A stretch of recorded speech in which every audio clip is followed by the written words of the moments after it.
Yo les Capscatsu, on est jeudi, nouvelle mise à jour, nouveau personnage, on va voir ça, on va review le kit de ce nouvel UR qui est du coup Akainu UR. De toute manière, on le sait qu'on n'aura plus de persos normaux. Mais bon, on review le kit vu qu'il y a quand même quelques moyens d'avoir des coffres UR. Moi j'ai un UR garanti là. Donc voilà. Le S1, du coup, inflige 259% de dégâts à une unité ennemie avant, donc la front lane, 40% de chance d'infliger étourdissement, donc c'est fort. Euh, Inflige des dégâts supplémentaires de 10% de ses PV actuels, ne peut pas dépasser une valeur de 3 fois son attaque. Augmente en même temps le taux de vol de vie de 3 unités aléatoires, donc ça c'est fort. 20% dure de tour. Le premier passif du coup augmente l'attaque de 40, les PV de fin, le TC de 20 et les bonus de dégâts de 20. Mais le meilleur du kit reste le passif 2.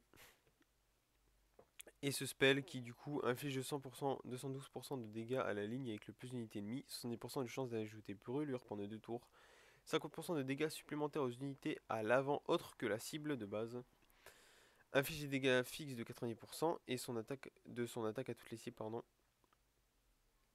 et diminue l'attaque de l'unité avec l'attaque la plus élevée de 20%, augmente son attaque et sa défense de 20%, dure 2 tours. S'il n'y a qu'une cible, augmente les dégâts de 80%. Bon, ça c'est déjà broken, mais bon. De toute façon, la faction gouvernement puait un peu, donc tant mieux.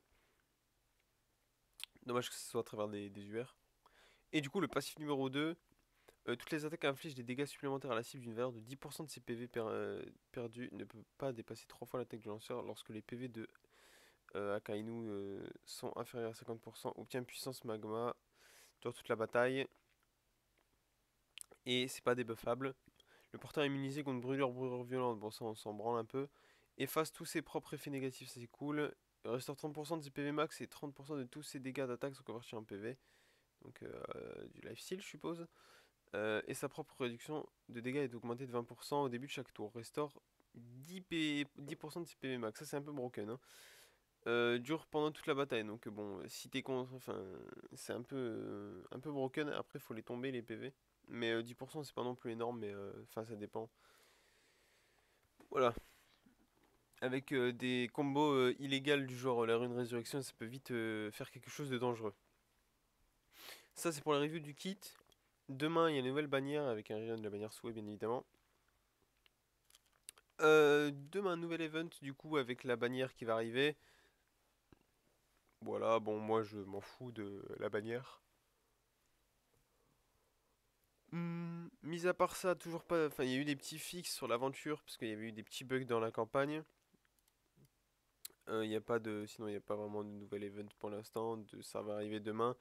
De toute manière, on a eu des petits leaks. Il va y avoir un Barbe Noire UR et on aura le choix dans les bannières entre 3 UR, donc des reruns de persos qui ne sont plus là, genre Big Mom, Zoro, etc. etc. C'est cool parce qu'on pourra choper les UR qu'on n'a pas pu pull. Si, parce que personnellement, moi, comme je vous l'ai dit, j'ai un UR garanti là. Donc j'attends. Mais voilà, il va y avoir des events de fin pour les 1 an du jeu. Si je ne dis pas de conneries, ça devrait arriver dans les prochaines updates. Donc entre 2 et 1 mois, je suppose. Mais voilà, ça c'était pour le plus gros de cet update aujourd'hui. Et sur ce, eh bien, moi je vous souhaite une bonne journée. On se retrouve dans une prochaine vidéo. Ciao!